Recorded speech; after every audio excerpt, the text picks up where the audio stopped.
Welcome to RPG Book Club, the podcast where we play a little bit of a video game and talk about how it makes us feel. I am Sam Allman. I'm Elias Sailor Eli Warren. And I'm Maddie. And this is our second week talking about Higurashi When They Cry, sponsored by our good friend Francesco, found on Twitter at JRPGT. You got your 5 minutes last week, and it was really hard, so we're not going to do that again.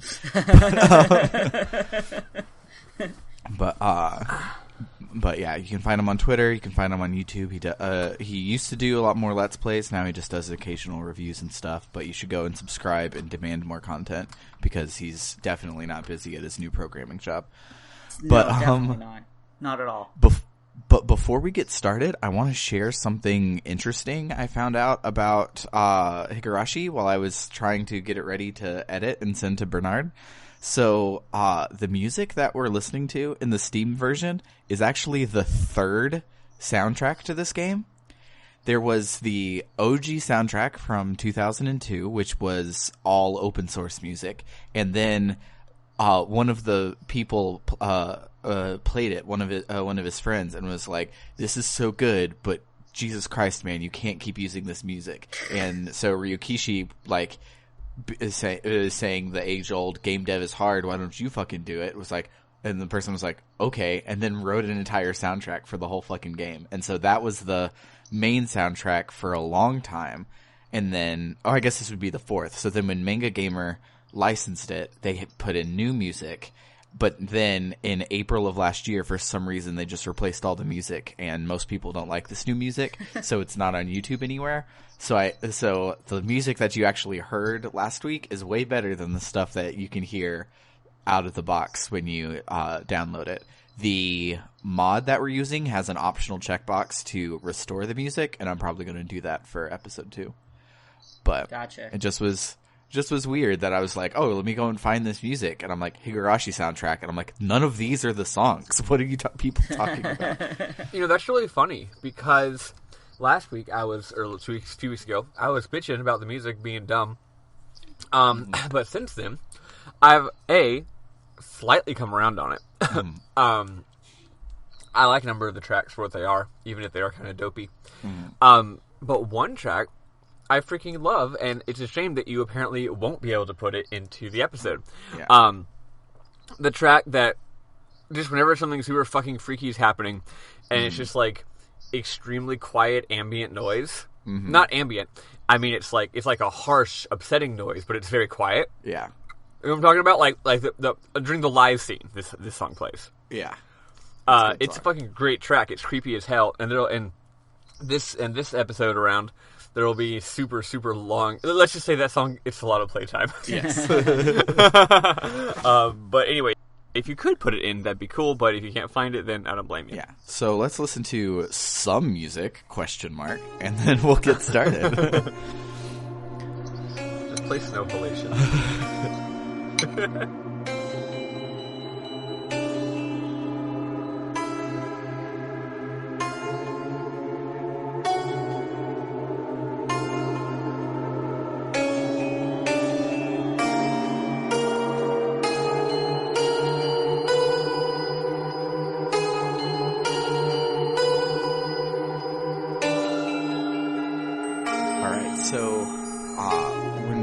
Left our heroes. Where did we last leave off? Oh, Reina was outside of his room and he was freaked out. Yeah. That's the correct next morning. Mm-hmm. There's a lot of creepy mornings. I knew it was one creepy morning where we started, but I couldn't remember which one. But so the next morning, Keiichi's feeling sick, so he stays home from school. And his parents leave out of town for the day and tell him to go to the hospital. And he's like, I'm not that sick, but whatever. If you want me to go to the hospital, I'll go to the fucking hospital. And so he gets there and the doctor's like, yeah, it's just a cold. But on his way out of the hospital, he hears people in the waiting room talking about Onikakshi. And he's like, oh, well, I guess the whole town is haunted. So then... Town's haunted. He also overhears that Mio, the Tomitake's girlfriend, was a nurse, and they think that she and Tomitake had gotten eloped recently.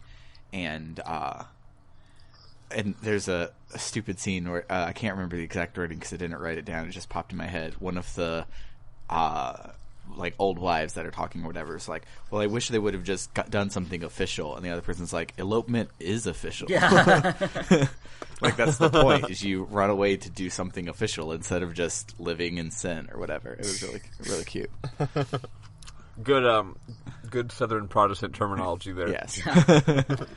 So I'm sure they use that all the time in Japan. Yeah.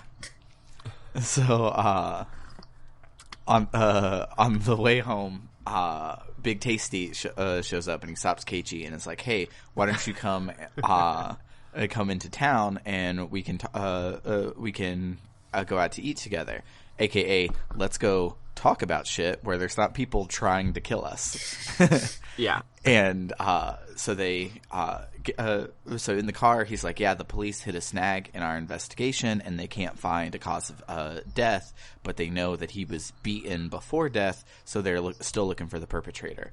And the diner that he brings Keiichi to is basically Hooters. It's like a maid cafe type thing, and yeah, it's great. Just bringing a high schooler to Hooters, no problem with that. Yeah, it's great. So, so he explains all of the stuff that he found out, like how Hinamizawa used to be called Onigafuchi, or the ogre/demon's abyss. They translate it as ogre, but Oni is more usually demon, so it means a whole lot of different things. So I threw in that little little bonus Japanese lesson in case you don't know one of the most common Japanese words. But hey, Sam, yes. Sam. When the townspeople all finally decide to go and kill someone and say, "All right, cool, let's do it," are they Onigafuchi to Gochi? Stop it! Oh my god! When will it end? It will never end. As soon as words stop ending in uchi. So Big Tasty tells Keiichi an old story about how the Hinamizawans were known as demons, and they would eat people who slighted them, and the entire town would gang up to eat the people. And this was a story way longer than the 4 years that the things have been happening. And it was a common rule throughout all the stories he brought up that the Onigafuchians they wouldn't interfere with the hunt to eat the people. If they didn't interfere, they would be fine. So it's like, yeah, not everybody wanted to eat people, but as long as you didn't stop everyone from eating people, you would be fine. And if you ignore the atrocities, they won't happen to you. Yeah, everyone knows that if good stands aside and does nothing, evil doesn't get to be evil That's anymore. True. Obviously. That's a famous quote. Yeah, and so Big Tasty was so Keiichi is like, okay, yeah, but why the hell are you talking to me? And he's like, I don't know, we're at a Hooters. And he's like, no, like me specifically. Why? And he's like, oh, well, see, I did a background check on all of your friends, right? And every single one of them is involved in the past incidents. So Mion and the Overseer had a bunch of public altercations, and then Satoko's parents were the people that died the second year, and the priest and his wife were Rika's parents, and then Satoshi was Satoko's brother, which Eli had picked up on last episode, and I did not. I remembered names. Wait. What was it that was picked up on? Satoshi Hojo Satoshi is Satoko's older brother. Yeah, they have the same last name. Oh, yeah. I remember you did notice that. Yeah. I remembered you said that, but then when I got to actually playing, I forgot what the name that you had said was, so it was of no help to me. But good freaking catch. You. Yeah, I know some Japanese, and I also remember names. That's it. And that's the skills that I have. They've gotten me far in life. They've gotten me to this point. And hey, that's something. Yeah, but, exactly. So Keiichi asks about Reina because he didn't mention her, and Big Tasty is like, well, she was suspended from her last school for breaking all of the windows with a baseball bat. And when she went to the doctor, she found out she had dysautonomia, which I looked up and is not what they say it is in this game. So they're making up a word that just means like nervous breakdown. Yeah. Because I looked it up too. Dysautonomia is just like when you're sick and you don't know why. It's like cool, realistic and responsible depictions of mental illness. Yeah. But yeah, I've got some words about that.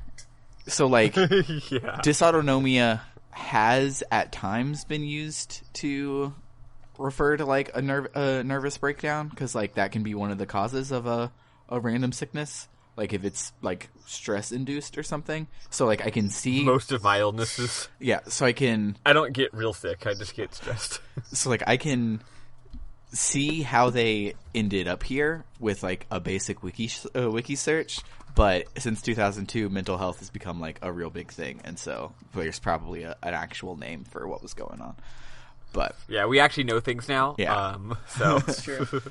But in the counseling with her doctor for it, she brought up Oyashiro-sama multiple times, even though she didn't live in Hinamizawa. I won't say anymore right now, but I don't think we actually learn about the anymore until later. Yeah, I don't think so either. No, we don't. Yeah. So whatever, it's fine. We're going to spoil the whole rest of it anyways, so it doesn't. A large portion of this game is learning about character backstories, but you don't learn it all at once. Yeah. So you just learn something, and then the next scene you learn something else, Yeah. and the next scene you learn something else, and you're like, "Fuck." Yeah. So Reina had said that Oyashiro-sama would stand over her bed every night and tell her things. And it was a scene. So she also was born in Hinamizawa but moved away before elementary school. So that's how she knew about him and knew of the thing and blamed him for all of the bad shit that she did. And this girl needs a fucking exorcist, right? And that's what she needs. She needs Jesus. Yes, she does need Jesus. And so Big Tasty is like, I reached out to you because I'm retiring this year, and this was always like my big case over the last 4 years. I've known it was connected, but I could never prove it, and now I need a little boy to help. And so now I need you to help me. And so Keiichi's like, well, how can I help? And he's like, well, you're probably going to be the next victim, so I'm going to use your help to get it before the end of the next festival. And Keiichi's like, oh, so I'm bait. Yeah. Got it. yeah. He figures that out real quick. Actually, Yeah. Keiichi's pretty smart. Yeah. He's pretty quick on the uptake. He's like, yeah, I see what you're doing here. You don't care about me at all. I'm gonna die. He's really smart right here. He's really dumb for like the rest of this, where he's like, yeah, but Reina's too sweet, so obviously I don't have to be afraid of Reina. Yeah. Nah. Well, I mean, we'll talk about it later, yeah. but I get it. Yeah, I get it too, but still, the horror movie sitting on your couch yelling at the screen the whole time was like, no, you dumbass. When you're on the other end, it's easy to analyze it and go, oh, well, they're just being stupid, and if I was in that position, then I wouldn't do that, and blah, blah, blah, blah, blah. You don't know what you'd do in that position until you're in that fucking position. Yeah, absolutely. I would have just I would have cried. killed myself. I would have cried. I would have just. I don't know what I would have, like, even like last episode when like we find out that Tomotage died. Like, I don't know what I would even do then. Like, that's. I would have just cried a lot, Yeah. because that's what I do. Maybe I would have just moved out of the town and never came back. But that's the thing. It's like, that should always be the solution. Like, if you're in a horror situation, don't try to figure out what's happening. Just fucking run away. Yeah. leave. You know what movie they do that in? The Birds. That's a great movie. Yeah. Oh, I need to see that rewatch sometime. it. It's a weirdly short movie, and they don't explain anything. It's like, there's all these birds, and it's fucked up and freaky, and then literally eventually they get to their house, and then eventually they get to their car, and then they drive off, and then the movie's over. Nice. That's it. They literally just drive off. And then it's like, and then they were fine because the birds were happening in this weird town, and they left. Nice. That's a good ending, I think. They should. It's a great ending. They should remake that movie and give the birds a sympathetic backstory. Stop that. Do a sequel hook. Yes. Okay, wait, actually, I totally would be down for, like, a Hitchcock cinematic universe, shared universe thing. Man. Yeah. Like, it would be stupid, and it would ruin the integrity of the artistic purity of those films, but this is 2019. We're all about ruining the artistic integrity of things. Yeah. I also would love it if, like... So, Hulu did that with Castle Rock for Stephen King's... My dad's in that. Words. Oh, yeah. He's in that? What? Yeah, he's an extra in the prison. That's awesome. Yeah. Cute. That's super awesome. But Mark Bernardin, the co-host of Fat Man on Batman with Kevin Smith, he's one of the writers. And so they basically were like, what Stephen King's stuff doesn't take place in the same universe, and it would break a lot of the universe's rules. But understanding that, let's do that anyways and do it lovingly and with care. And I think that somebody that really looked up to Hitchcock could do a Hitchcock cinematic universe with, like, a wink at the camera that is like, yeah. We're combining it, but we're doing it because we love Hitchcock, not because we want 2019 money. Yeah, and we're not trying to, like, say that this is actually an accurate, like, representation of the film's vision. We're just, like, doing a dumb thing. Yeah, and that I could be real down with that. Yeah, I totally would be too. Anyway. Anywho, so when Keiichi gets home, he gets a phone call from Mion, and they're like, oh, we were worried about you, so we brought you some mochi that Mion's grandmother made. And this is where it starts. Yep. And this is a very eventful day for Keiichi. It really is. So, but of course, because they're insane and it's all for the club, wink wink, they put a letter on each mochi, and they have to make him guess which one that Reina made. And I immediately was like, don't eat the one that Reina made. Right? And so everything's fine until Mion just is like, yeah, so we brought you all this dessert, but what'd you eat for lunch? And he's like, oh, well, I went out to eat. And they're like, with that old guy? Who's the old guy? And he's like, it didn't have anything to do with you. And it's like, God damn it, Keiichi. Fuck you, Keiichi. Like, you can't just say this. Like, I mean, look, I've done that. I mean, yeah. But finally they call him on it, because he did this last week too, or week. It was like 4 weeks ago. But he was like, I don't see what that has to do with groundskeeper Willie. Yeah. Basically. Yeah. And they're like, why'd you even bring us up? But it's okay because we already know everything. And then they left. And so at this point, Maddie had already played past this and was like, oh, when you get to the scene with the chain on the door, it's really creepy. And I'm like, okay, I'm waiting for that scene. I'm ready to be scared. And so right here, the door pushes open and it cuts in, and you see the chain on the door, and Mion's face is right up to it, and she's like, I'd hate it if you missed school tomorrow. Yeah. Make sure you get some rest. And I'm like, whoa, that is creepy, but that wasn't even that's not even the scene, man. That was not it. Yeah. Not there yet. I was like, ooh, that was so good. But yeah, it's buckle up, folks. So Keiichi is then thinking to himself, and he's trying to talk himself out of his friends being murderers, and is like, no, see, it was a coincidence, and this, that, and the other, and like, yeah, they're victims in the whole thing because of their families and stuff. So it's not a thing. Like, it's fine, it's okay, their but own families. It's like, yeah, they didn't murder their own families, and you know what? Fuck that old guy, and fuck Tomitake too. They deserved it. And he's just like, wait, what did I just say? And I'm like, are you okay, Keiichi? Are you fine? I don't think he's fine. I don't think he's fine. So he snaps himself out of it, and he goes to get the mochi that they brought for him, and he goes to eat the one that he thinks is Reina's. But there are needles in them, like sewing needles. There's a sewing needle inside the food. Yep. There sure goddamn is. Yep. I was thinking it might be He almost swallows it. You know. Nope. Needles. No, that would be normal and a regular, humane way to fucking murder somebody. No, they had to do it something fucking weird and fucked up. Yep. And so he describes like one nearly getting stuck in his throat, and my squeamish ass like nearly barfed. Oh yeah. I was like, I can't even imagine that. Yeah. Like, Although, at the risk of making you more squeamish, just a quick question. What would happen if you swallowed a needle? Would you like fucking die? I feel like you might. Maybe because it would tear up your insides. Like. Yeah. That's what I'm imagining. Yeah. Yes. Okay. I just want to make sure that that's actually relatively accurate. But yeah, that was my impression. I was like, so like this would kill him. Yeah. Okay. It seems like it would kill him, or at least in the fiction of the universe, it would. Yeah, definitely. But also probably in real life. I'm not going to go experiment. Yeah. Go look up.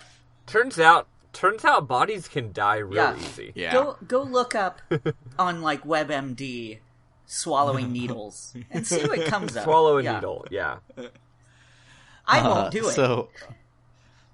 So somehow after this attempt on his life, Keiichi wakes up the next. First off, somehow he goes to sleep. Second off, somehow when he wakes up, he convinces himself that Mion is probably just looking out for her friends and is a good person at heart, and this was just some sort of a prank. Yep. And I'm like, Keiichi, you're dumb as hell. This was an attempt on your life, and she threatened you 5 seconds before you ate this attempt on her life. Yeah. Like, what the hell, also, Keiichi? Why did you eat any of those? Right? He is wanting to believe that he is just going crazy and is paranoid. Yeah. And the thing is, he is paranoid. Yes. He's just also correct. Right about this situation. Just because but there's you're other things in the story that he like. Correct. Yeah. Like there are a number of situations in the story where he does jump to a conclusion. Because of paranoia. So that's and this is where I said the story starts going in the direction I didn't expect, which is to say the story starts going super hard on Keiichi's psychology, right? Yeah. And I love this back and forth of I'm in mortal danger. All my friends are literally out to murder me. I can't do anything. I have to just be 100% no nonsense protecting myself. Because of otherwise I'm gonna die. Mm-hmm.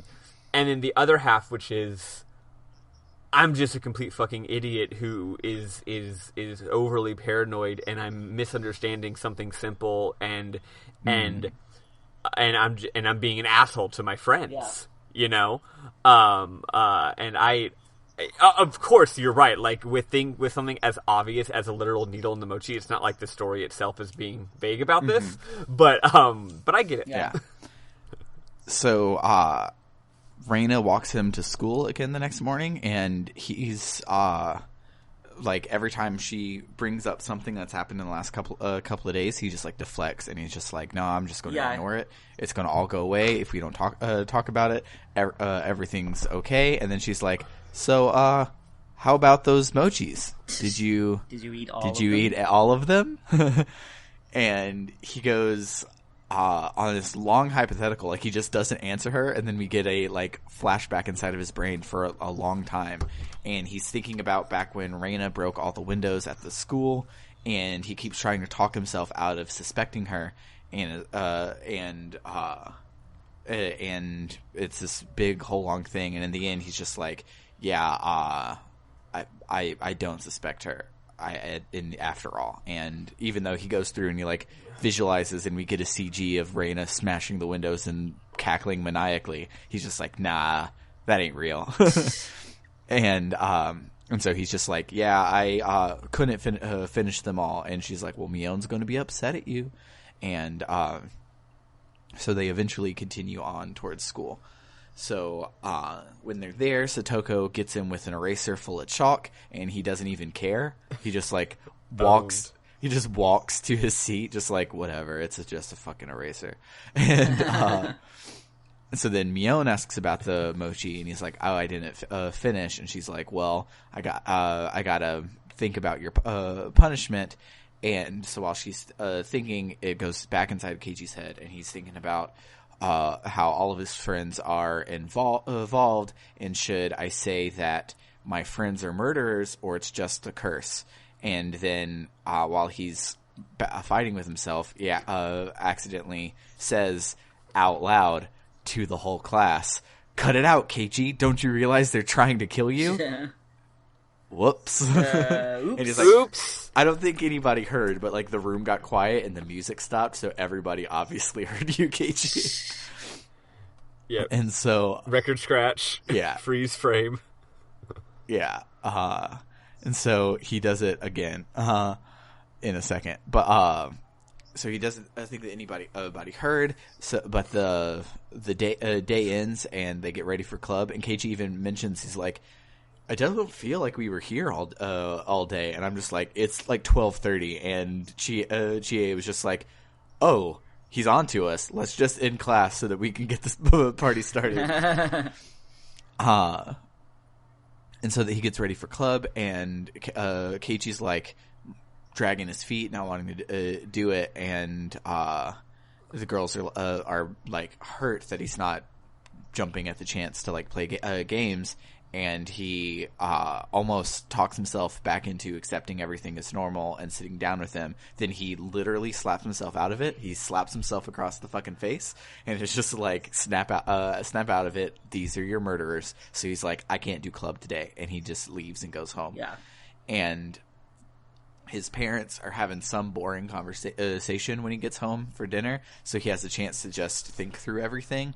And he realizes that he can't tell his parents because it will both endanger them and then also they wouldn't believe him at all, and it wouldn't accomplish anything.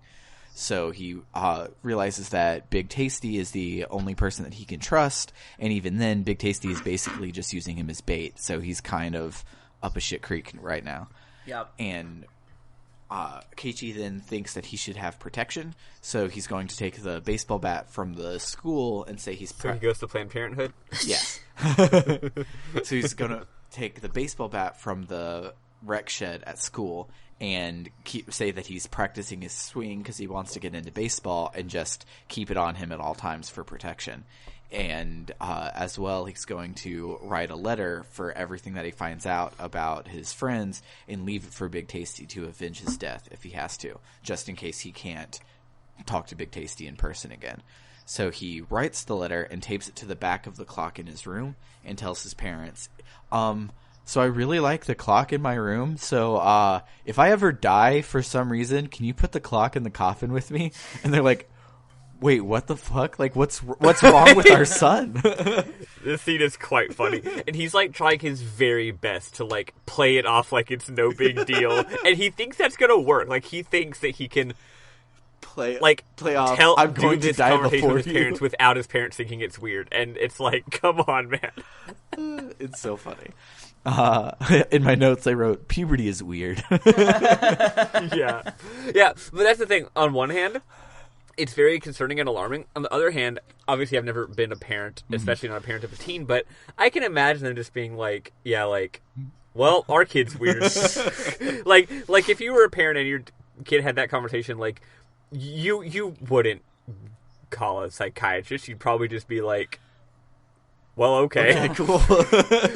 I guess our kid's having a weird day. Like, you know, what the fuck? Who knows what's going on in that idiot's brain? Yeah, I would do the same thing they did, where they're just like, "Is something the matter? Do you want to talk about something?" And he's like, "No, I was just saying," and left you to this room.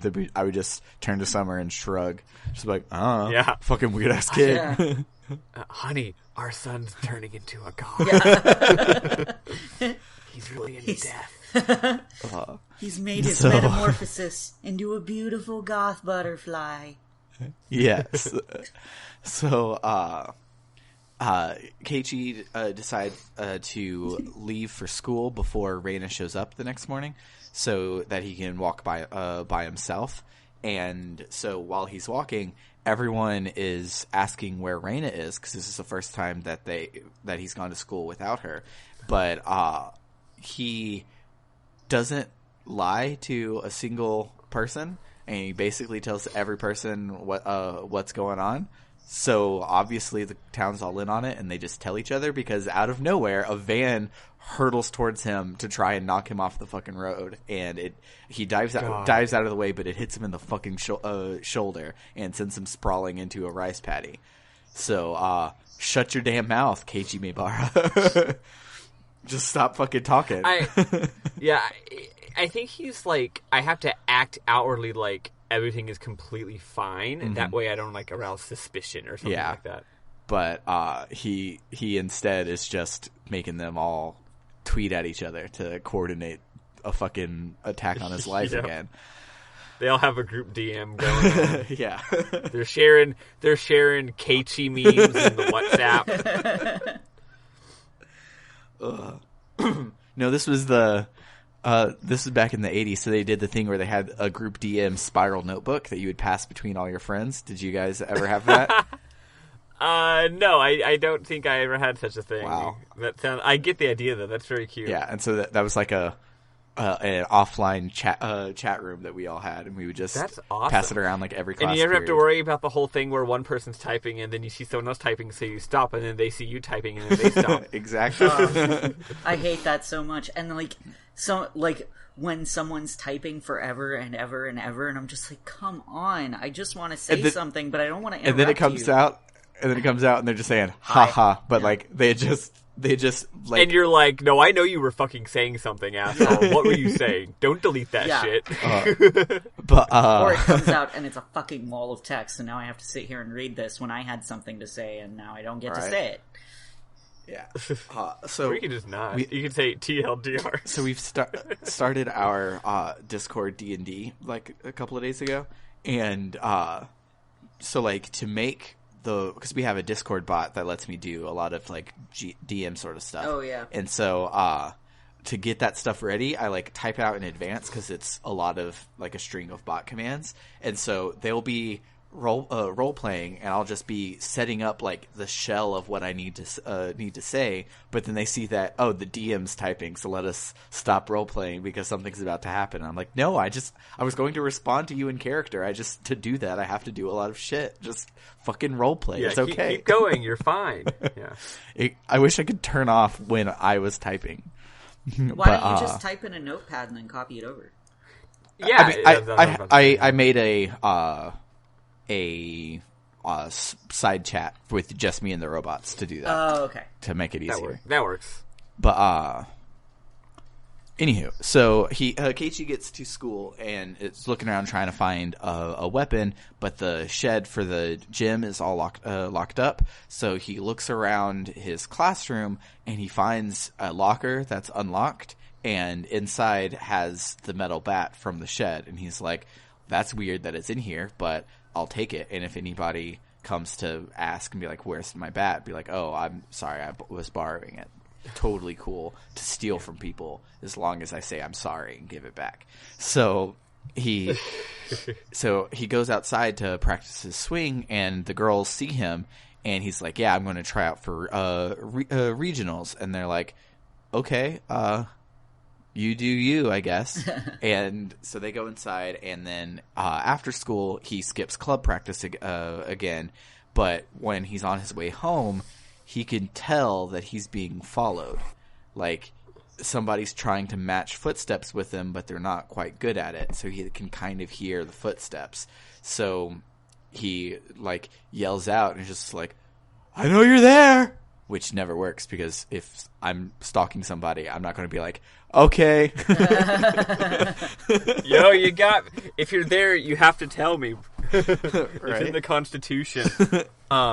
This is another part, though, where I feel like it's like, he's like, I know someone's following me. The reason I know that is because I can't hear their footsteps, which proves that they're matching my footsteps. And I'm like, see, that's exactly something a crazy person would say. Yeah. I just remembered the fucking invisibility scene that's coming up. Jesus fucking Christ. Yeah. So he turns around and like retraces his steps, and sure enough, like in the bushes was fucking Reina, and she's like, oh, I just wanted to walk home with you. We always walk home together. And he's like, that's why I hid in the bushes. He's like, then why didn't you say something when I turned around and asked who was there? And she's like, and it's like, so you're going to walk fucking in front of me because I don't trust your bitch ass. And so he's like, all right, now leave. And she won't budge. And she's like, why do you have an interest in sports? And he's like, I'm a teenage boy. It's not weird to suddenly like sports. And she go, I'm a Japanese kid. Of course I want to be right. And so she asks him point blank. And it's like, why is even your bat the same as Satoshi's? And she's like, wait, what the fuck? And she's like, why are you doing the exact same thing that Satoshi did when it happened to him? And she's like crying. When he quote unquote like, transferred. Yeah. And but he's like, well, what do you mean by that? She turns around and she has that super up close, creepy, bug-eyed sprite. And it's like, I already told you he transferred out, but you won't, will you? And he's like, if you told me what that was, then I could not do it. Right? And so she leaves, and on the way home, he wonders about what she means by transfer, and if Satoshi is out there somewhere, he might be able to help. Because if he did transfer by just got the fuck out of Dodge, maybe he can understand Keiichi and have like a sympathetic ear and tell him either he's being paranoid or if he should get the fuck out of Dodge. But when he gets home, the door is locked as if his parents aren't home. So he's like, well, that's weird. And he lets himself inside, but he feels someone come in the door right behind him. Like he feels their body heat type thing. So he's like, okay, who the fuck is there? And he hears a... And so he turns around and there's no one there. So he's like, don't know how you're invisible, but fuck you. And he swung his bat in the direction that he heard it and all around and everywhere. And he can feel like there's a panic in the area, but he doesn't find anything. So the presence disappears and he locks the doors and then all the doors in the house and then all of the windows. And he goes upstairs to protect himself. And this scene, there's one more important detail about this scene. Also, he doesn't just swing the bat. He he swings smashes it a couple times, yeah. Mm-hmm. And each time he's like, my bat swung against nothing but air. That means the invisible person must have dodged the bat. Sneaky devil. But in the process, he smashes the fuck out of like the whole hallway. Most notably, he smashes a piece of furniture. I forget what it is. Yeah, entry stand or something. Yeah, there's some kind of little entry stand that's made of wood, and he smashes it, and he's like, oh shit, I should probably clean that up before my parents get back. Ah, fuck. But then he swings a couple more times and like swings against the wall and stuff, so he's just having a normal one. He's just having a real normal time in the entryway with this definitely real, actually definitely exists invisible invader, because he definitely didn't just like, I don't know, forget to close the front door. Yeah. So, so when he's upstairs, he's talking to himself, and he's like, okay, so if they can turn invisible, am I facing demons or am I facing humans? I don't fucking know. And I'm like, at the time I was like, I could see that if there's some sort of supernatural what's-a-who's-it going on in this town, because I just have a feeling like it could be. I think that it's people, but I think it's people with a supernatural element. I don't think it's a curse. I think it's like, oh yeah, we all have invisibility powers because we're fucking weird country folk. But so he gets a call from his mom, and they're like, hey, we had to run into Tokyo for a few days for a business thing. And Keiichi is like, oh, I've seen Home Alone. I can't let them know that I'm alone. So he like rigs up silhouettes of people in front of the door like they're dancing. And he places he uses miniature cars all over the floor so that someone's going to trip on them. Yeah, he uses an old VHS tape to order pizza. And he plays a country western. Or he plays a western film on the TV, and it makes the bad guys think that they're gonna get shot by John Wayne. Yeah, exactly. But no, for real, he turns on the lights in like his dad's office and downstairs in the living room, and he goes to close the garage and get the mail, etc. Keiichi's parents leaving tricked him into doing chores, and honestly, that's the scariest part of this whole visual novel. They come back, haha, we didn't leave, but thanks for cleaning the whole house. No, he posts on Instagram, he's like, haha, is this selfie? And he's a really close-up selfie, and he's like, having a great evening at home with my parents. They're here too, just outside of frame. They're definitely here. Yeah, they're definitely right here, really right real. inside of me. He takes it like right next to like the coat rack, so it's like his dad's coat is in it. He's like, "See, that's my dad right there." There's actually a famous tweet of I believe it's a politician or something, and no, it's a fucking pundit, just some dumbass on Twitter that we all like to dunk on, and he's like, it's a close-up of him like smiling and laughing with an alcoholic beverage in his hand, and he's like, great night out with my friends, they're here, they're all here, just out of frame. That's so and funny. like, it wasn't a joke. That's amazing. So it's so funny. Oh my god. I need to find that now. But I will find it. I will send it to you. So he goes upstairs and he gets a phone call from a villager, and they're like, "Yeah, I wanted to talk to your mom. Is your mom home?" And Keiichi's like, "No." Shit. Dumbass. He's such a fucking dumbass. He's like, I need to make sure that everyone thinks that my parents are home. First person asks, "Hey, are your parents home?" No. Well, he does say, he's like, if I say they are, then they're going to say, well, can I talk to them? Yeah. So so I think he says something like, they'll be back real soon, or something like that. He tries to play it off, and then he's like, nailed it, and he did not, in fact, nail it. He did not nail it. He did the opposite. Arrested Development narrator voice, he didn't. Yes. So he gets another call from Big Tasty, and he tells him everything that's happening. And but before he can get to the bit about Reina following him, the doorbell rings, and he goes to open the door, but he leaves it chained, and so he sees that it's Reina, and she's like, "Oh, have you eaten tonight?" And she's like, "I brought you some of my grandma's famous pickles," and he's like, it's the middle of dinner time, so if she brought me food, she would know that I wasn't eating with my family right now. So how the fuck do you know that my mom wasn't home? Is it because I just told someone that my mom wasn't home? No, that can't be it. That can't possibly be it. Not at all. And so he's like, "Oh, my mom is cooking dinner. She started cooking a little late." So, and Rain's just like, "What do you mean cooking? Your dinner can be made with just hot water."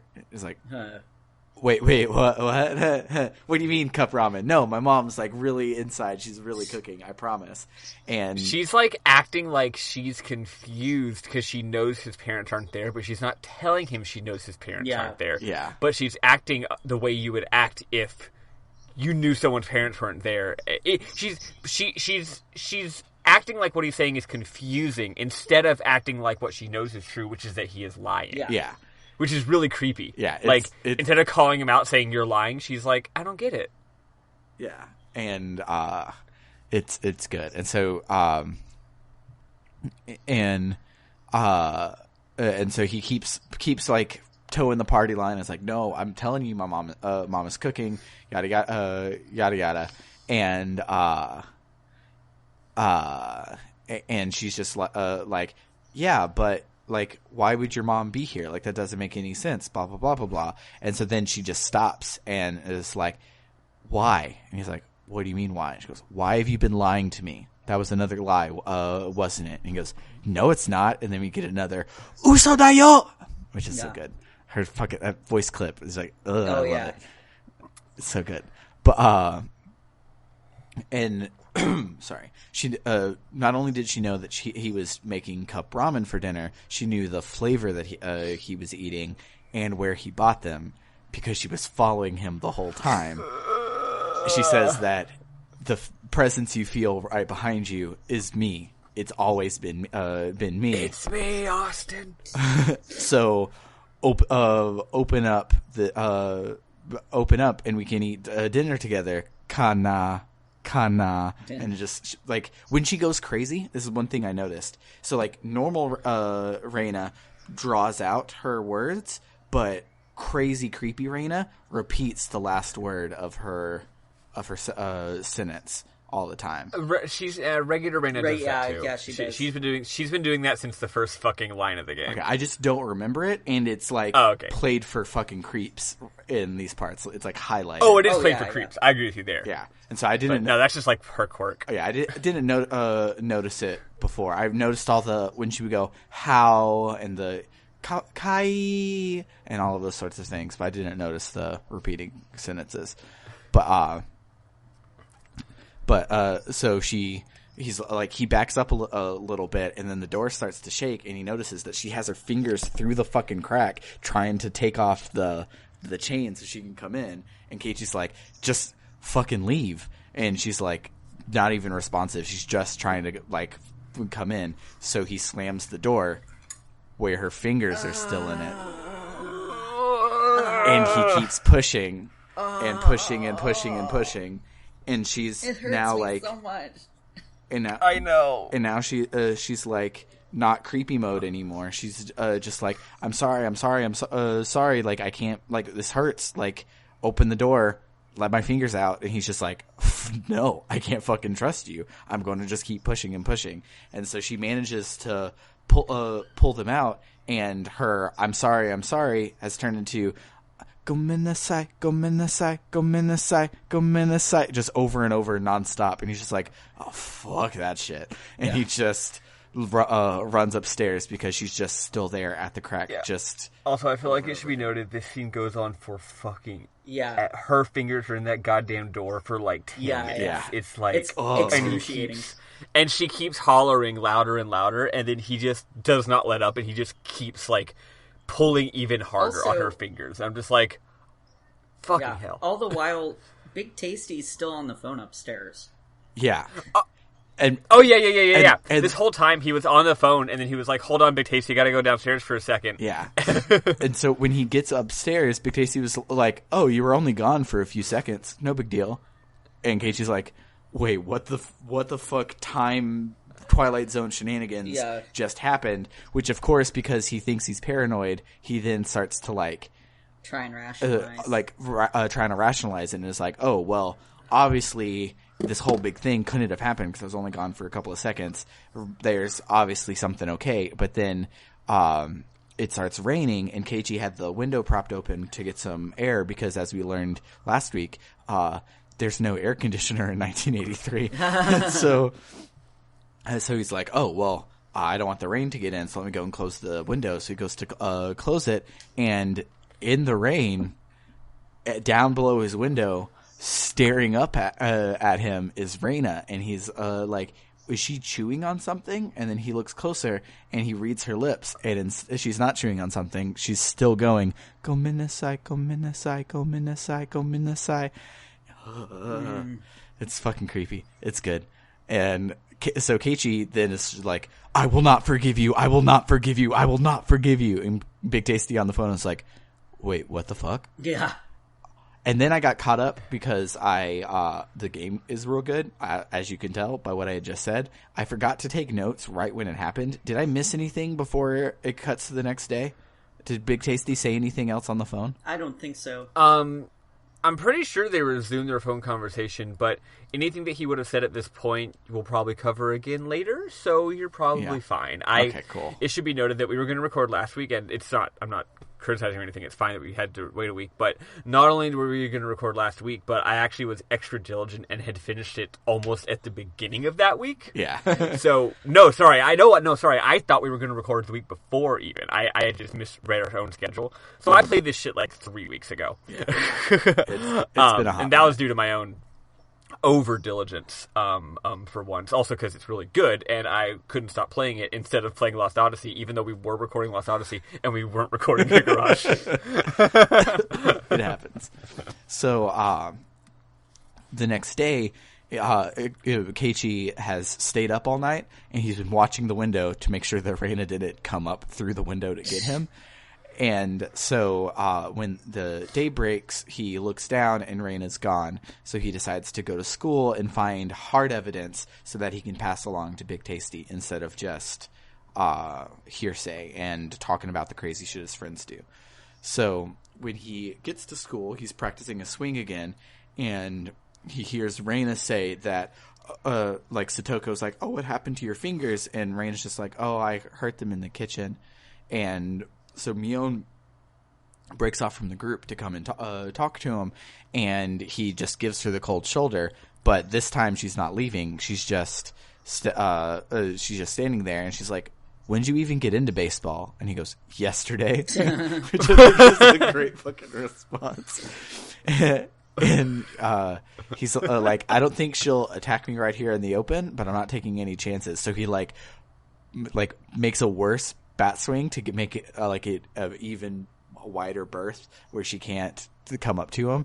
And he while he's thinking in his head, he also realizes that Reina's not a cute little girl. Like, even if like things she's got a gun. Well, Mion has the gun, not Yes. Reina. But oh, I thought you said Mion. My bad. Anyway, and so he's like, he's talking with Mion in this scene. Yeah, he's talking with Mion in the scene. So he's like even if Reina, like the things with Reina can be like I maybe misconstrued, she still like tried to break into my house last night and like threatened me and said that she was always behind me. So I can't just like only think she's a sweet little girl I'm misunderstanding now. Like there's definitely something else going on. So Mion tells him flat out to stop swinging, and he's like, why? And she goes, that's Satoshi's bat. And Keiichi's like, but it's okay because he transferred, right? And Mion is like, what? Wait, oh, yeah, transferred. Totally. That's the thing is that what we're saying? That's the lie we're telling you. And Satoshi's... Jeez, get your story straight. And Keiichi's like, well, it's weird that only the brother transferred, though, right? And Satoko was the one that stayed. Yeah. And she's just like, He's like, well, Reina didn't want me swinging Satoshi's bat either. Is this a omen for Oyashiro-sama or something? And she's just like, don't talk about Oyashiro-sama. I don't believe in him, but other people do, and it'll be disrespectful to other people who are obviously in this conversation. Yeah. Because that's why you should police your inner thoughts, even if there aren't people around to hear them. And so then he lays on to her, and he's like, so you guys have been lying constantly. You tried to kill me with the fucking mochi, right? And she goes, yeah, we did, but it was just the prank, bro. And he's like, why the fuck lying. you lie? I was gonna sing it. Why you always lying? Oh my Oh god. my god. So Stop fucking lying. So Yeah. funny story. When Scarlett was a baby, as you know, babies cry all the fucking time, and every single time she would cry, I would just be like, "Why you always crying?" Baby Rashi when they cry. Yeah, it never got old. So Keiichi is like, even the cops are onto you, and I won't let you make me disappear like you disappeared Satoshi. And we're not friends anymore. And Miona's like, she doesn't deny a single thing. She's just like, well, you're being mean. And and he's like, I don't give it. He's like, yeah, I don't give a shit if you think that I'm being mean. I'm going to protect myself. So then as he starts to go inside, Mion gets a real creepy, super close up of like demonic red eyes. And she goes, so it was that bastard. He leaked it all to Kei-chan. I'm like, okay. Thanks for the pure admission of guilt of some sort, Mion. So, I'm now horrified of you, and things are not going to go well for our boy Keiichi. No. This is basically the same thing as yesterday when Gongoro walked like 1 foot off screen, Yeah. and then starts doing a creepy laugh. She's like, I could say, she's like, if I cheat out to the audience and say something in my soliloquy voice, then the characters in the story can't hear it, right? And Keiichi's like, I'm right here. I'm right fucking here. And so Mion even says, I should have killed him back then. He forgot the mercy that I showed him because he was going to retire this year. And it's like, cool, you're a killer. So, I'm not going to call the cops immediately for some fucking reason. I'm just going to go to homeroom because Japan is weird about how important school is, and he doesn't just fucking leave to go call the cops. Seriously. If this is in America, he would just be like, yeah, I'm not going to school. Yeah. And everyone would be like, yeah, we don't really care about your education anyway because this is America. Except for Kamala Harris, of course, who would be like, I'm going to throw your parents in jail. Yes. So, he finishes his school day and then goes home, and he's like, somehow I always knew this would be the last day, quote, of this cycle. And I'm like, what? But having played Umineko, which is literally like a Groundhog Day type thing, I'm like, is that going to be what's happening here too? Like, or does he just mean this episode because he's cute and he knows that this is one of 8 episodes of this game? Oh yeah, it also should be noted that at some point, I think around the scene with the invisible person in the hallway, he definitely starts talking to himself, but not in the way that normal people talk to themselves. Yeah. He starts like talking like he's 2 different people. Yeah, he starts like getting a response. Like it's subtle, but like at first it's like internal dialogue, like just debating with yourself, like we all do. But like at some point the writing just slightly changes, where it goes from typical like what I might say, I'll be like, like, come on, Maddie, we gotta hurry up and get ready to go. You're gonna be late. It goes from that to something that is not that. Yeah. And at this point, it's totally like back and forth constantly. It's like back and forth. There are legitimately 2 different people there, yeah. And he's like talking to Keiichi. It's freaky and never explained, but it's definitely done enough that it's like some kind of weird thing. Yeah. So as he's walking home, suddenly all the Higurashi stop chirping, and so, cool, love it when that happens. Yeah, like, because that's a thing that like can normally fucking happen. Having lived in the South my whole life, cicadas don't ever stop. Like, that's never fucking shut up. That's just the background noise of living in the South. Like, it was so weird when I went to Boston and I just walked outside and it was fucking quiet. And I'm like, what the fuck is this? Like, it was like weird because like it's one of those things that it's such a constant. Like, how you can't hear your own air conditioner most of the time. You definitely can't hear your own fridge. Both of those things are ridiculously loud. You just ignore it. I've lived in the South my entire life. I've ignored cicada cries. I don't fucking hear them at all unless I get close to one type thing. So going to a place that was cold and didn't have them was just fucking creepy. It felt like the world was wrong. But, yeah, so them all stopping suddenly is definitely not a good sign. So, he hears someone behind him, and he's like, all right, well, let me go and do the turnaround and creep up on him sort of thing. But he turns around, and he doesn't have to, because Reina is just slowly walking up to him, carrying a fucking hatchet. And he's like, why do you have that hatchet? And she's like, oh, I'm just going back to the landfill to get more treasure, right? And not right. Yeah. So he's like, fuck you, I'm out of here, fucking finally doing something smart. And he runs off to go Alright, home. I'm gonna head out. But much like Nosferatu, she's always right behind him. Like, no matter how fast he runs, he'll stop, catch his breath, turn around, and she's just like 1 block behind him, tops. So he's like, don't follow me. And she's like, we live in the same neighborhood. I'm just walking home. And he's like, okay, well, I have an errand to run. And he just dives into a side street, and she still follows him. And he's like, I thought you said you were walking home. And she's just like, I just want to talk, Keiichi. You want to talk to me too? Kana. You're scared, aren't you, Keiichi? And he goes, no. And she goes, that's a lie too. And I'm like, yep. Yeah. Well, you got me there. And so she full on chases him out into the forest, and he stumbles. So she brings the hatchet like up above her head, ready to bring it down. And Keiichi asks what happened to Satoshi, and she's like, he transferred out. And so he asks about all the murders, and she's like, Oyashiro-sama is real. He talks to me. I know he talks to you too. Don't you hear his apologies? And then Keiichi gets another, like, life in danger flashbacks is a thing Keiichi did like 2 or 3 times this fucking week.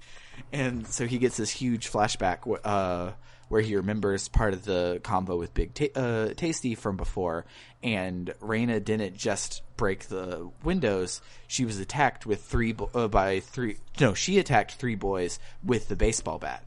And they didn't press any charges. And when Big Tasty went to talk to the school denied it ever even happened.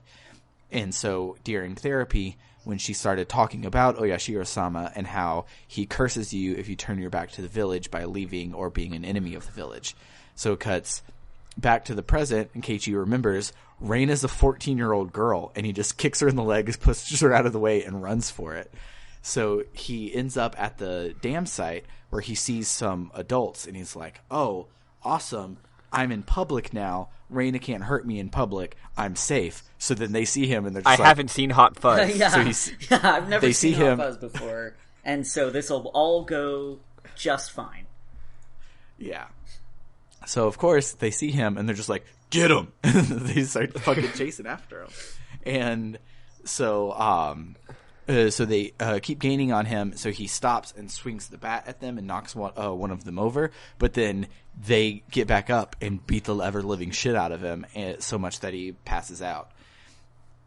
So he wakes up, and he's all the way back in his room, and Reina's standing over him, and she's like, oh, you just woke up, and but before we got here, you were able to walk by yourself. Like, we propped you up, and you said that you were okay, and you asked for us to take you home, and we took you home. And he's like, I don't remember any of that shit. And she's like, oh, I called a doctor for you. And he gets up to leave, and they're like, no, where are you going? He's like, I just have to go pee. So he goes downstairs to grab the phone to call Big Tasty. But when he gets downstairs, Miona's there. And she seems totally back to normal, and so does Reina, and Keiichi is dumb as shit still, and he's like, oh, well, obviously nothing's the matter, so yeah, Mion, you can fucking come in. And so Mion comes in, and they're like, yeah, put that fucking phone down, you don't have to pee, come back upstairs. And they're like, lay down, you need your rest. And so then he's resting, and they're talking amongst themselves, and they mention, like, yeah, the director will be here soon. And he's like, who's the director? And they're like, silly. Well, they don't say silly, they cackle. I forgot to mention Reina's cackle this whole last scene. It's like a 35-second voice clip of a fucking cackle. It's like 2 text boxes full. Oh yeah, she started doing that last scene, and now she does it all the time. Yeah, now she won't totally stop. Normal, very normal, regular thing to do. Yeah, and so Mion does that same laugh with Reina right here, and it's just like, ha ha ha ha ha ha ha. The director is the director, silly. And he's like, okay, circular logic doesn't work. Who the fuck is the director? Why'd you bring him to my house? And so, well, also what they keep doing is, when they say the director is the director, the first time they say it, it's capital D, and second time they do it, it's lowercase d, so they're like, the person called the director is the general noun director. And he's still just like, yeah, okay, but I don't know why there would be a regular director and what he's directing. I was thinking they were going to go and do like a meta thing here, like the director of the game shows up or something. Right. But no, that's not where it goes. No, it's not where it goes. So, excuse me. So suddenly, Reina holds Keiichi from behind, and Mion pulls out a fucking syringe and starts like coming to inject Keiichi, and he's like, what are you going to do to me? And she goes, the same thing we did to Tomitake-san. And he's like, wait, what? And so Mion comes towards Keiichi, and right as she grabs him, he says he feels an electric shock and passes out. So when he comes to, he's all alone in his room, and he's like, thank God, it was all a hallucination. I don't have to worry about anything. But then he looks down, and he sees Reina's body, and Mion's body was like trying to climb out of the window for safety, and both of their heads have been bashed in with the bloody metal bat much like the one in Keiichi's hand. They are dead. They are real dead. Real dead. Like, it's pretty graphic. You don't actually see them. There's not a single graphic of them, which is kind of funny. But the description is, he didn't just kill him. He was apparently going to town. Yeah. Which the anime spoiled was the opening scene. So, cool. But, well, I was thinking about that. I feel like some parts of it don't add up. But yeah, it's obviously similar to the opening scene. Yeah. But, and Francesco did say that was a spoiler that wasn't a spoiler, so we'll see. Yeah. So, it was a spoiler for this reveal right here, because, Ryukishi 07 doesn't call this a visual novel, he calls it a sound novel, and so he spends like excruciating amount of times on making sure the music matches up and the sounds match up. And the sound right here is the exact same sound that you hear at the beginning. So it is meant to link the two for this twist that we were spoiled by the anime.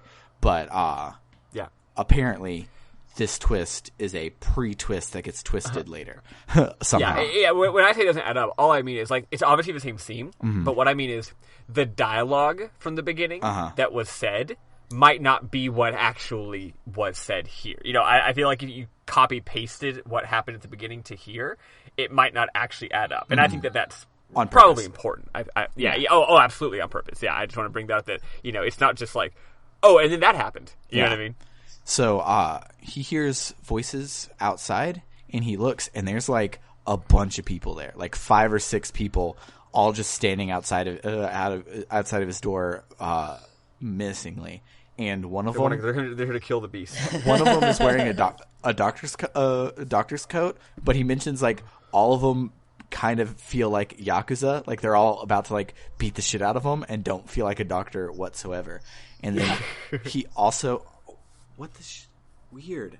So I have noise canceling headphones, and they like were actually canceling the noise so much that it was like hurting my ears. You know, like when your ears get clogged on a plane and you can't hear anything. Oh yeah, I get that because they're actually applying like pressure to your ears. Yeah, it was fucking weird. So I thought I was dying for a second, but so he.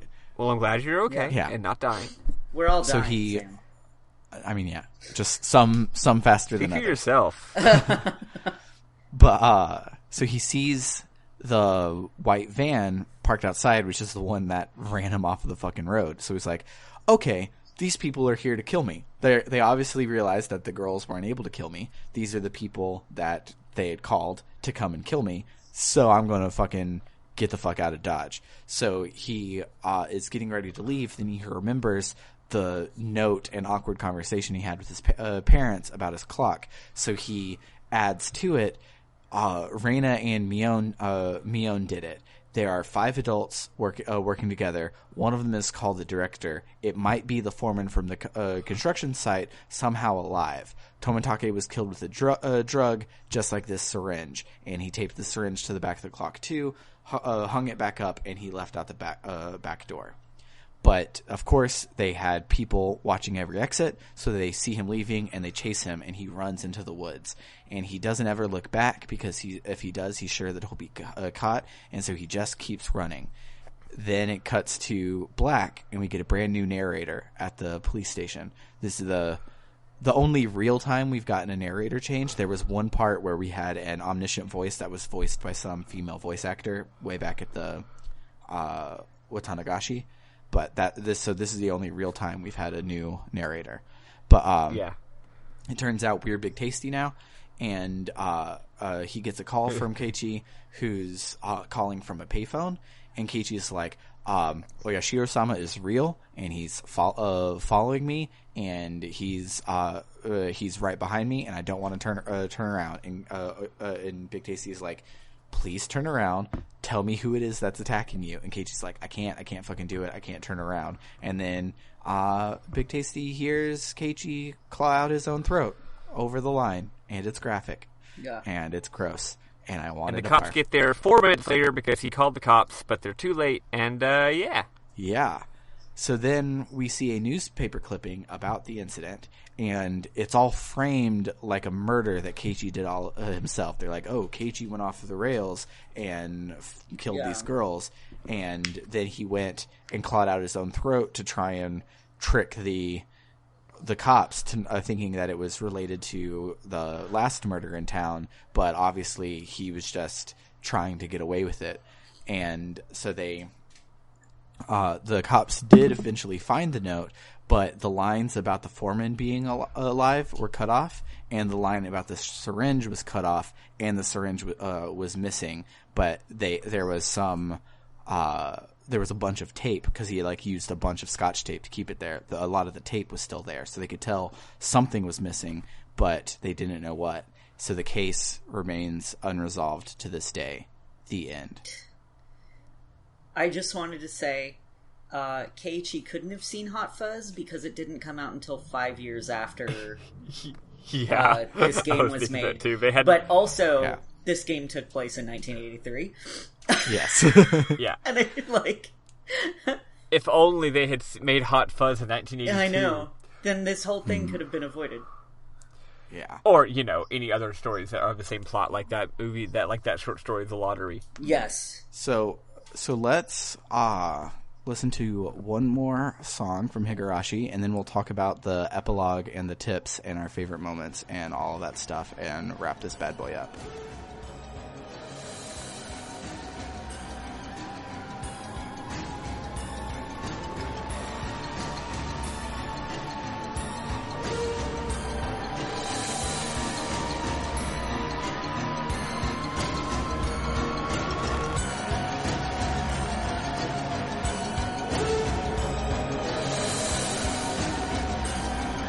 So, did you watch? Y'all got me fucking using the wrong word for this fucking game. Did you play the epilogue as well, Eli? I watched them all. I watched every single one. I played nothing. This is not a game. I did watch the epilogue. I really liked the epilogue, and I'll share my interesting theory after we talk about that. Yeah, so the epilogue is cool. They're back at Hooters having an after party because they wrapped the fucking game, and they're like... to be clear, when you say they, you're referring to the cast of the game, the characters. All of the characters, characters. Except for Keiichi. And it keeps coming up in the epilogue that Keiichi doesn't have character art in this game. So which is why he's not there. Which is why he's not there. So to get him there, they call him on the phone. And that's it. And it's great. Which is extremely funny. It's so good. But... it's really cool because what the epilogue does is it's all the characters having this conversation that we're having right now, asking like, what do you think happened? Do you think it's the demons are real? Do you think it's people did it? How do you explain this? How do you explain that? Sort of thing to make, because like before, When They Cry was an accepted series and knew that it was all going to be, you're going to have 10 of these and they were all going to be mysteries and it was all going to be weird. Like people didn't know. So you needed to have this epilogue where it was like, hey, here's the central mystery. Try and figure it out. There's going to be a second episode to give you some more information. And it was really well done and really, really cute. And it brought back the Chocobo song for the first time since middle of last week. Back when things were happy. During happier times. Yeah, and one thing that's interesting is that it's kind of like in cartoons. Like, you know how, like, Pixar movies sometimes will have, like, fake bloopers at the end? Mm-hmm. And it's funny because, like, it's like the characters themselves are playing the characters. Like, like Mr. Potato Head isn't an actor. Mr. Potato Head is real, but he's making a movie, right? Yes. That's how this is. Like it's not the voice actors talking, it's the characters themselves talking. Yeah. As if, like, they actually went to this school with Mion and Reina and all them, and then we're like, let's make a creepy movie with y'all. And then afterward, we're like, okay, but y'all are still, like, school kids. Does that make sense? Yeah. It's like... Yeah, they're still discussing it as the characters. Yeah, it's really cool. Which is cute. But I like here how they explicitly lay out what had already been very clear before, which is that it's very much a Lady and the Tiger situation. Like, really, so many things in the story could be explained as either it's just a Hot Fuzz humans thing, or there's a fucked up curse, or Keiichi is fucking crazy. Well, just completely paranoid. But none of those explanations 100% work. None of them work. When they call Keiichi, he actually, because they're trying to break the tie, because Oishi, Reina, and Satoko all believe it was a curse. Mion, Rika, and Tomitake all believe it was just people. They call Keiichi to break the tie, and he's like, it was both. Yeah. So, thanks. Which I think is correct, because I don't think it could be 100% any of those, because it doesn't add up. Yeah. That's what I was saying earlier with, like, I think it's people, but I think there's some sort of, like, creepy power shit that they are able to do, and that's what causes it all to happen. And I personally do think a few scenes are just Keiichi being paranoid. The scene with the scene with the ghost in the hallway, at least until the end. At least until the end of the game, I definitely was like, no, you're just flipping out because of your extreme anxiety. Like, I get it, but like, you're just flipping out. There's no danger here. Yeah. But you certainly cannot explain the entire story with that. Yeah. And so if this series is anything like Umineko, so the first season, I guess we'll call it, since y'all are talking about watching it. So the first season, like, it leans heavier on the people did it sort of thing. Like, it's like Reina did it, Mion did it.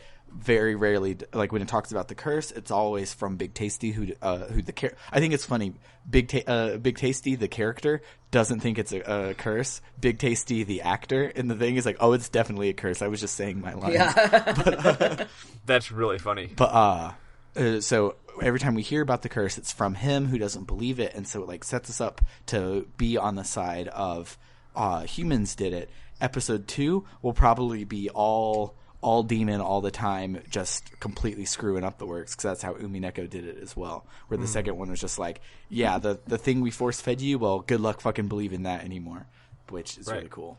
But do y'all have a theory that isn't any of those three, that is conspicuously not even remotely mentioned in the epilogue, which is why I think it's true? So I have vague ideas, but no, I'm not sure what you're referencing. Do either of you? Okay, I think that Uishi is hella sus. You think Big Tasty is suspicious? I think he's extremely suspicious. Like, think about how much stuff that Keiichi was freaking out about. Think about how much information we know about the plot of the game that was only shit that Uishi told us. Yeah. A lot of the stuff that Uishi told us was never corroborated in any other way besides just Uishi said it. And he could have been making up all of that shit, or a lot of it at least. Also, at the end, he clearly took the syringe. Now, there's a good reason. He probably took it to continue his private investigation because he knew the cops would screw it up, but he also could have taken it for suspicious villain reasons. And so he could be the director from way back in the day, is my pet theory. Somehow he was that guy, and I hadn't thought about that until 10 minutes ago, but I agree. It was all faked because, like you said, he ripped off the thing, and the way, and Mion's quote of it was that bastard, I should have killed him back then. He forgot the mercy I showed him just because he was close to retirement. Makes me think. He was really makes you think. He was the director, and he's trying to prove the other ones are a thing to get himself off scot-free and kind of get revenge type thing. So, like, it could be, I think there's something up with that. Though I will say, the lines about the director in the note, those were just the lines that were taped to the part with the syringe. So I saw that as just it specifically someone talked removed about the syringe. It specifically talked about how there were 3 lines worth of text removed from the middle of the paper. It wasn't at the bottom; it was the middle. It was right, in but two I think pieces. that's where the syringe was taped onto the back. Was in the middle. It never said that. Like, it never talked about where the syringe was. But so it could just be coincidence. Yeah. But the fact that it only cut out the sentence talking about the director being alive is super suspicious as well. That is suspicious. Also, I gotta say, Keiichi jumped to director means the old foreman kind of immediately, contrivedly fast. Yeah, like they just said the word director, and he's like, "Oh, do they mean the old foreman?" Now I'm 100% convinced that that's the case, and I'm like, "What, dude? Director could be a million different people. Why is that what you jumped to all of a sudden? It was actually a little contrived. Yeah. But also, so speaking of Big Tasty being suspicious, in part 1 of this week, he meets Big Tasty for real at the first time, and he's very like, we have to play this super chill. We can't like meet each other directly, so I'm going to give you my phone number and we'll coordinate over the phone.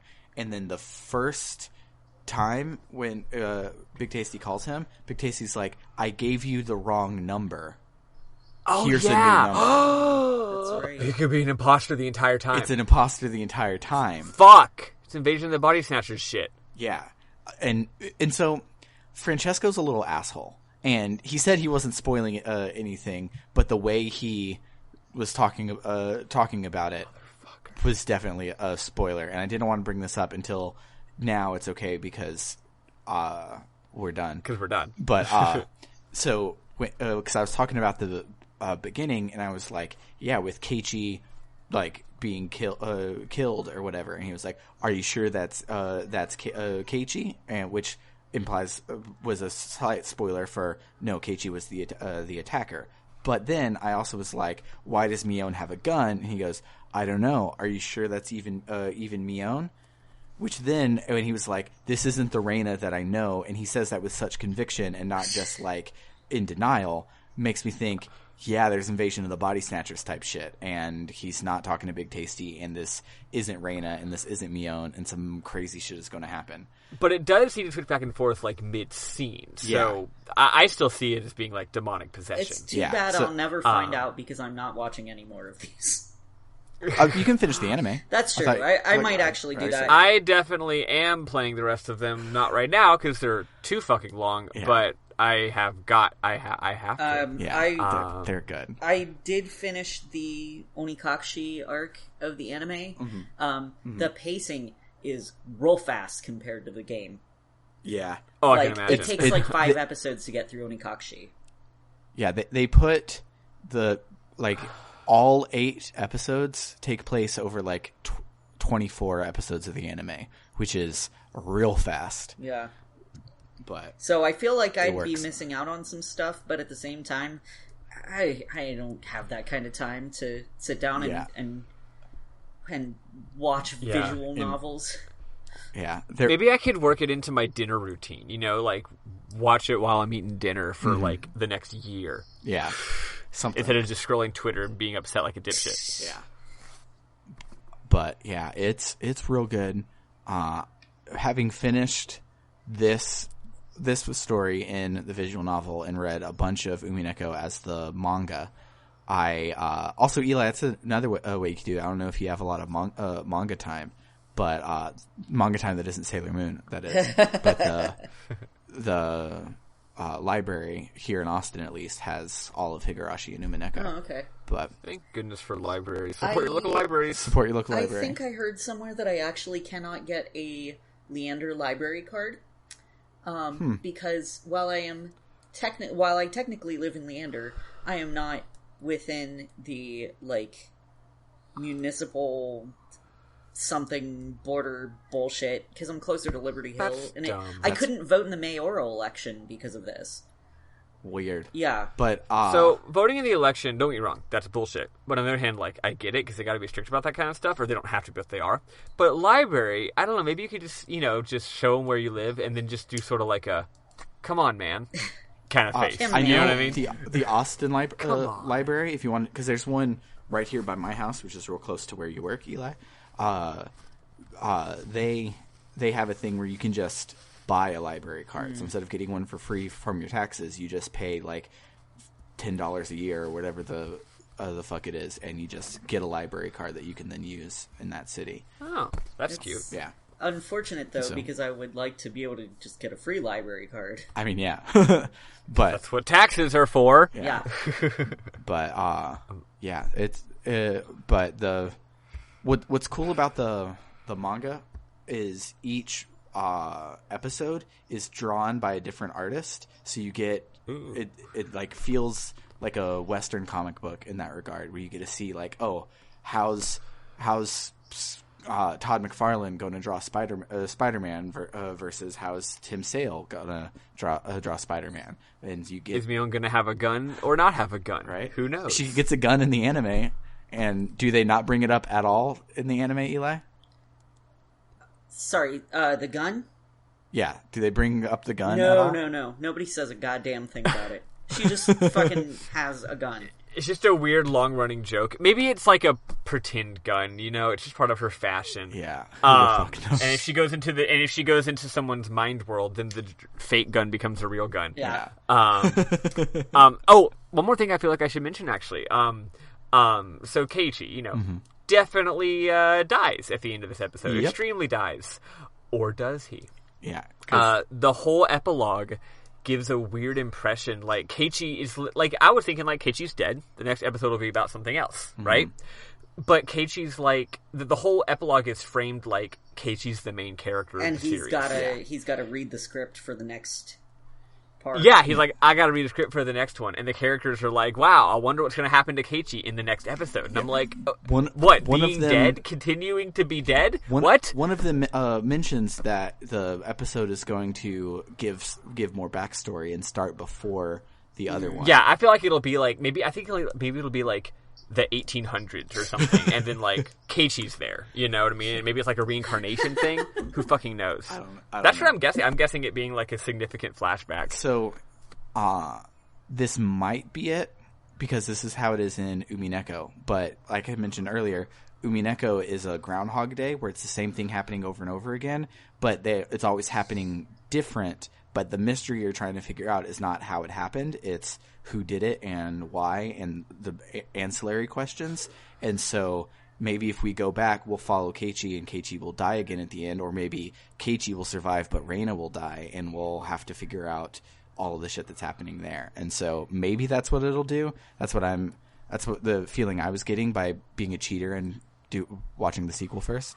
But we'll see, because like that part is my favorite part of Umineko, where it's like, because normally, like, especially at the pace that these things are, if you told me, hey, or especially if you told Eli, hey Eli, you're going to have to sit through the fucking card games at the beginning again. Nope. He would never fucking play it ever again. Nope. But because things are always different, and if there's ever something the same, they just like sum it up in a panel where they're just like, yeah, and so then they played the card game. Next panel. Oh, blah, blah, blah. it's Homestuck. Yeah, it's kind of Homestuck, and so maybe it's like how in chapter 6 of Homestuck they're like, and then all this shit from the chapters 1 through 4 happened again. Yeah, we're not going to explain it happening again. We're just going to tell you it all happened again. Okay, now on to whatever happens next after that. Yeah, yeah, it's basically what they do, and that part's really cool. If that's not how Higurashi does it, don't sue me. That's how Umineko does it, and Umineko's awesome. But that's my pet theory, is that we'll go back and we'll be thinking we're getting a prequel, but then it won't be a prequel. It'll be something new, and you'll be like, how the fuck is this different? And it'll explain something. But yeah, cool. Anything else before we wrap up and I go and have a doctor's appointment? Oh, our memorable moments. We didn't even fucking get to that part. We just were all in conspiracy land. Oh, so I think that Uishi murdered Jeffrey Epstein. Speaking of conspiracy land, no, that's a bad take. Moment. Big Tasty is Jeffrey Epstein. Oh God, he faked his own death. Yes. Anyway, that's why he's always being so weird, hanging around kids all the time. Yes. Anyway, my only memorable moment is just the, two. First of all, is the invisible person scene. Mm-hmm. I just think that scene is so stupendously well written, and yeah. I think I might have some pictures on my phone, but since it was like 3 weeks ago, I'm not going to scroll back through it. Yeah. They just do a really great job of just having him just going hog wild, and he's so much in his head, and he's just completely convinced, and then literally, the very next scene, he's just like, wait a second, maybe I'm being silly. Yeah. My other memorable moment is, you skipped over this, but it's really just a comedy beat, so it's fine. Mm-hmm. actual extremely amazing moment of terror / comedy. The whole scene where he's on the phone with Uishi-san, and then he goes downstairs, and all of that terrifying shit happens. And it's so crazy, and you're edge of your seat, you know, with her hand in the door and stuff. And you're like, you know, your tension, your heart rate's way up. It's like super tense. And then you go upstairs, and it's still scary. And all of a sudden, he sits down on the bed, but he sits on a hard lump on the bed, and he freaks the fuck out because he's like, "Oh my god, something's in my bed, and I'm like freaking out. I'm like biting my nails at this point. I was like, he and just sat on the fucking phone. Right, well, I'd forgotten because the scene goes on for so long. So he's freaking out, and I'm freaking out, and then he throws off the covers, and it's the phone, and he's like, "Oh right, I was on the phone," and I laughed my ass off. Like, that's just great fucking horror writing, right? Like, you ratchet the tension up, and then it turns out it's something funny. You know? So good. And then my final one is one of the notes, is one of the clues, is a weird flashback of him being in the grocery store, and he's just reliving it. It's him being in the grocery store and someone's behind him watching, but the narration and the writing of it is weird. It's like, it's not like a dream or a memory. It's like he's reliving it, and he's trying to like change what happens, but he can't change what happens because it's a dream, or because it's a memory, because of course in the original memory he didn't turn around, so he's like trying to turn around but like can't, and it's super fucking weird. Yeah, that's cool. I must have missed that one. Yeah, it was. They all have like the same. They have like all the same icon, and so it's easy to just get lost sometimes when you're doing it. Go ahead. I also really liked those scenes. I also really liked him sitting on the phone receiver, and I really love. I like how psychological it gets with Keiichi, because I'm really into like I much prefer psychological horror over like slashers and stuff. I like the shit that makes you question what you're seeing and things like that. And like with this game, I was like slightly spoiled Google Images style when like I was looking for sprites, and I would see like fan art and things from the anime with like Reina with a hatchet, and I was always just like, what the fuck? Because like that was like early on when I was like, no, like Reina's a cute, sweet girl. What do you mean she has a hatchet? Yeah. And so I was like, please don't just be a slasher horror thing. And there was like none of that. Yeah. Like even all the times where like people died a gruesome death, it was off screen, which was great. I appreciated that a lot.